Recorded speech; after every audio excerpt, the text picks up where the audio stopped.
Vous connaissiez Midi Capital, et bien maintenant, il faut dire M Capital Partners. Karine Allais, bonjour. Bonjour Vincent. Alors vous êtes directrice associée, responsable de la distribution chez M Capital Partners. Pourquoi ce changement de nom? Alors ce changement de nom, il fait suite à un événement majeur pour M Capital aujourd'hui sur le début de l'année. En janvier 2016, en fait, les quatre dirigeants décisionnaires de la société depuis presque sa création, en tout cas depuis 2005, ont racheté à la Caisse d'épargne 100% du capital.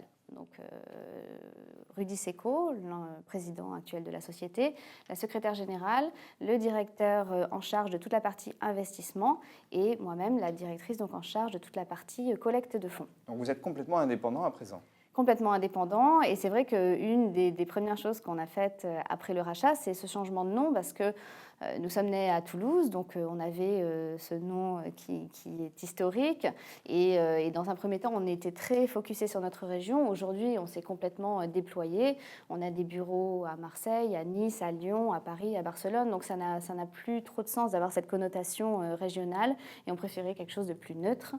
Donc M Capital Partners. Donc M Capital Partners, alors en quelques chiffres, M Capital Partners, c'est 280 millions d'euros d'actifs sous gestion, c'est bien ça, 77 millions d'euros de collecte en 2015. Oui, ce qui fait 45% de croissance par rapport à l'année précédente et nous positionne comme quatrième collecteur, tout produit confondu en 2015, et deuxième sur un produit particulier chez nous, le mandat de gestion.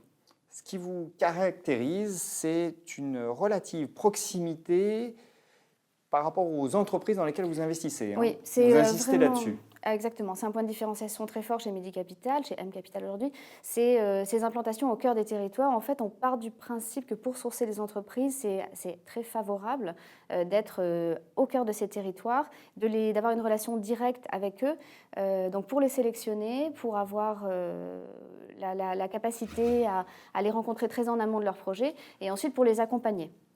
280 millions d'euros d'actifs, on l'a dit, sous gestion, 19 gérants. C'est énorme, 19 gérants. C'est beaucoup, et surtout par rapport au nombre de PME en portefeuille. On a 127 PME, ce qui fait qu'en moyenne, un gérant suit 7 participations. C'est aussi un choix important de Midi Capital.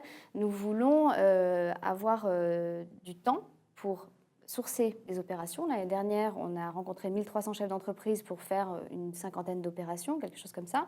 Et c'est du temps aussi pour accompagner. Donc ça nécessite permet des équipes une très meilleure denses. sélectivité, finalement. Voilà. Alors vous vous attachez à quelques secteurs en particulier, vous ne couvrez pas tous les domaines de l'économie, la santé, le digital, le brand and retail. Oui. Pourquoi ces trois secteurs? Alors bon, tout simplement parce que ce sont des secteurs porteurs. Hein. La santé est portée par des phénomènes comme le vieillissement de la population, l'évolution des modes de soins, l'apparition de nouvelles pathologies. Il se crée beaucoup d'opportunités d'investissement sur ce secteur, notamment en France, puisqu'on a un savoir-faire qui est mondialement reconnu sur le secteur.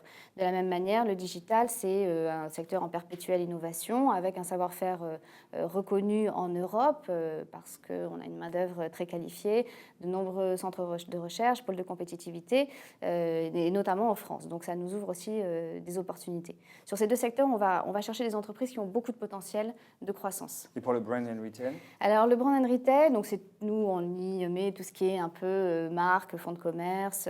Là, on recherche plus de la visibilité. C'est des secteurs qui sont très porteurs. On a aidé au développement de réseaux comme Sushi Shop, comme Bagelstein plus récemment, comme Café Coton. C'est des sociétés qui sont bien implantées avec une marque, des valeurs d'actifs et qui offrent de la visibilité. Alors vous proposez, Karine, plusieurs solutions pour défiscaliser. Commençons par la première, c'est le mandat de gestion Club Deal 2016, et je crois savoir que c'est le 7e. Oui, exactement.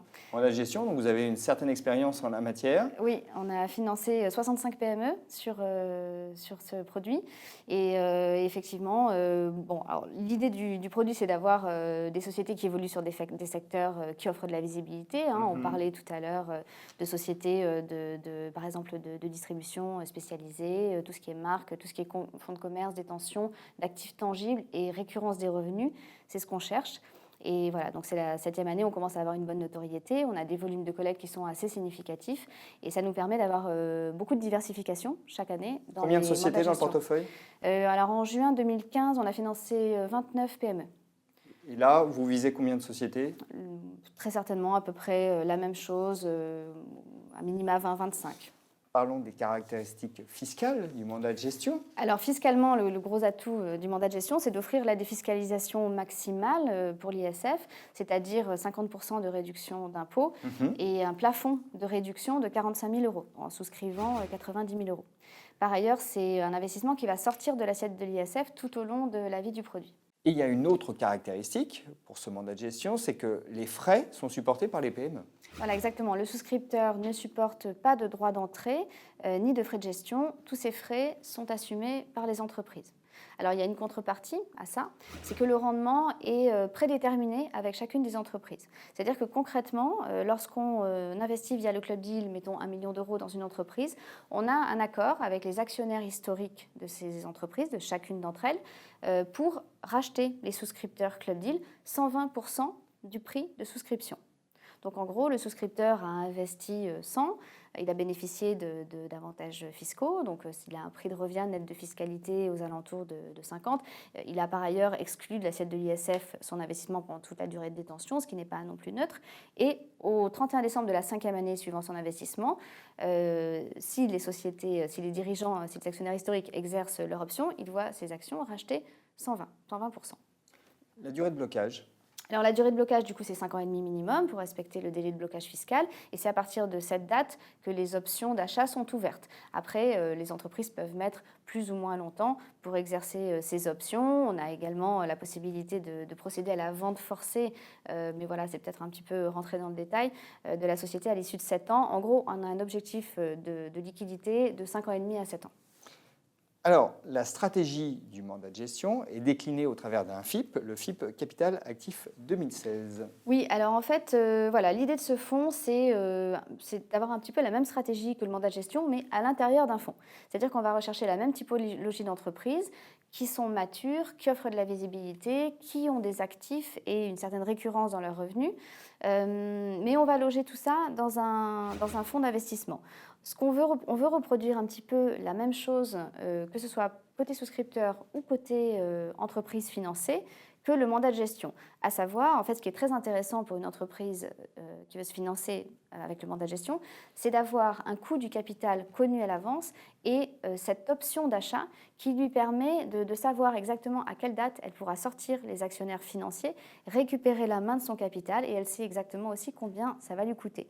Donc on a reconstitué ça dans un fonds avec 2 mécanismes d'investissement. Soit on investit en obligations convertibles qui n'ont pas vocation, sauf réalisation de certains événements, à être convertis et qui seront remboursés par l'entreprise, ou en actions de préférence avec une priorité, avec la préférence dit de la même manière que sur le mandat de gestion. Les actionnaires historiques peuvent racheter le fonds, du coup les parts détenues par le fonds, à un prix prédéterminé. Donc on voit bien que c'est la même stratégie. Voilà, même stratégie, même typologie d'entreprise. Nous, c'est le même sourcing, en gros. Nous, c'est une flexibilité non négligeable, c'est qu'on peut investir dans les entreprises à tout moment, alors qu'avec le mandat de gestion, tout doit être réalisé entre mai et juin. Et quand on rencontre un chef d'entreprise en juillet, on peut difficilement le faire attendre 12 mois et on n'a pas de solution pour lui. Donc là, on pourra financer tout au long de l'année. L'avantage fiscal. L'avantage fiscal, c'est aussi 50% de l'investissement, mais c'est plafonné dans les fonds à 18 000 euros par an et par foyer. Alors, vous avez aussi un FCPI, Santé et Digital 2. Oui. Ses caractéristiques? Alors là, on bascule dans une stratégie qui n'a plus rien à voir. C'est d'ailleurs, nous, une équipe de gestion dédiée avec des gérants dédiés qui sont spécialisés sur chacun des secteurs et dans chacun des secteurs également, des comités d'investissement dédiés qui sont des professionnels de la santé pour le secteur de la santé, des médecins, des chirurgiens, des dirigeants d'entreprises de la santé et des professionnels du digital quand on investit sur le digital. C'est des entreprises qui seront innovantes. C'est un fonds qui est investi à 100%. Ces entreprises peuvent évoluer sur toute l'Europe. On n'a pas de contraintes. C'est la grande différence. C'est la grande différence avec un FIB, voilà.